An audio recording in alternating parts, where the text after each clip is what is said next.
Shri Rajmohan Unnithan telephone ലൈനുണ്ട്. Shri Rajmohan Unnithan, എങ്ങനെയാണ് താങ്കൾ doctor Manmohan സിംഗിനെ ഒരു ധനമന്ത്രി എന്ന നിലയിൽ, ഒരു പ്രധാനമന്ത്രി എന്ന നിലയിൽ, കോൺഗ്രസിന്റെ ഒരു മുതിർന്ന നേതാവ് എന്ന നിലയിൽ അദ്ദേഹത്തെ അനുസ്മരിക്കുന്നത്?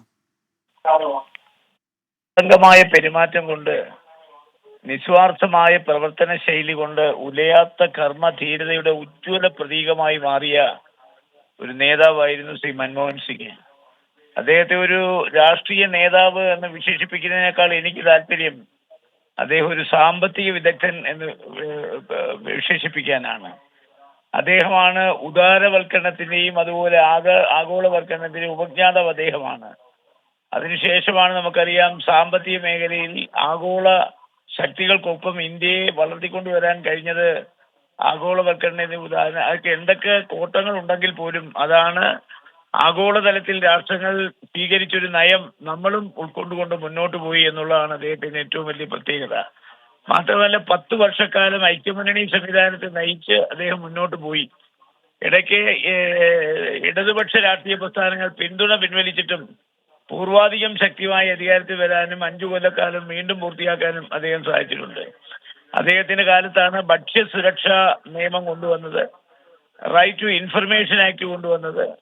സാമ്പത്തിക രംഗത്ത് ഒരുപാട് പരിഷ്കാരങ്ങൾ ഉണ്ടാക്കാൻ അദ്ദേഹത്തിന് സാധിച്ചത്. അദ്ദേഹം റിസർവ് ബാങ്കിന്റെ ഗവർണർ കൂടിയായിരുന്നു. അതുകൊണ്ട് ഇന്ത്യയുടെ സാമ്പത്തിക പുരോഗതിയെ വിലയിരുത്തുന്ന ആർക്കും മൻമോഹൻ സിംഗിന്റെ സമഗ്രമായ സംഭാവനകളെ ഒരിക്കലും വില കുറച്ച് കാണാനാവില്ല. ഏറ്റവും വലിയൊരു നേതാവാണ് ആ രംഗത്ത് നമുക്ക് നഷ്ടപ്പെട്ടത്. സൗമ്യതയുടെ ഒരു മുഖമായിരുന്നു. ഒരിക്കലും ആരോടും ദേഷ്യപ്പെടാനോ മുഖം കറുത്ത് സംസാരിക്കാനോ ഒന്നും തയ്യാറാകാത്ത സഹിഷ്ണുതയുടെ ഒരു പ്രത്യേകമായിരുന്നു അദ്ദേഹം. ഒരു യഥാർത്ഥ ഗാന്ധിയനായിരുന്നു എന്ന് വേണമെങ്കിൽ പറയാം. അദ്ദേഹത്തിന്റെ നഷ്ടം വലിയ നഷ്ടമാണ്.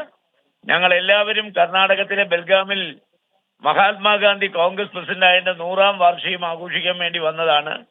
രാത്രിയിൽ ഞങ്ങൾ അത്താഴ വിരുന്നിൽ, മല്ലികാർജുന ഖാർഗെയുടെ അത്താഴ വിരുന്നിൽ പങ്കെടുത്തുകൊണ്ടിരിക്കുമ്പോഴാണ് ഈ വാർത്ത കേട്ടത്.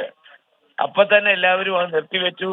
എന്നിട്ട് രാഹുൽ ഗാന്ധി ഇന്ന് രാത്രി തന്നെ തിരിക്കാൻ തീരുമാനിച്ചു. ഞങ്ങൾ എല്ലാവരും നാളെ രാവിലെ ഡൽഹിയിലേക്ക് പ്രത്യേക വിമാനത്തിൽ പോകാനാണ് തീരുമാനിച്ചിരിക്കുന്നത്. അദ്ദേഹത്തിന് ആദരാഞ്ജലികൾ അർപ്പിക്കാൻ ഈ അവസരം ഞാൻ വിനിയോഗിക്കുന്നു. അതോടൊപ്പം അദ്ദേഹത്തിന്റെ സന്തപ്ത കുടുംബാംഗങ്ങളെ എന്റെ ദുഃഖം അറിയിക്കുന്നു. രാജ്യത്തിന് ഒരു കനത്ത നഷ്ടമാണ് അദ്ദേഹത്തിന്റെ വിയോഗം. യെസ്, വളരെ നന്ദി ശ്രീ രാജ്മോഹൻ ഉണ്ണിത്താൻ ഈ ഘട്ടത്തിൽ പ്രതികരിച്ചതിന്.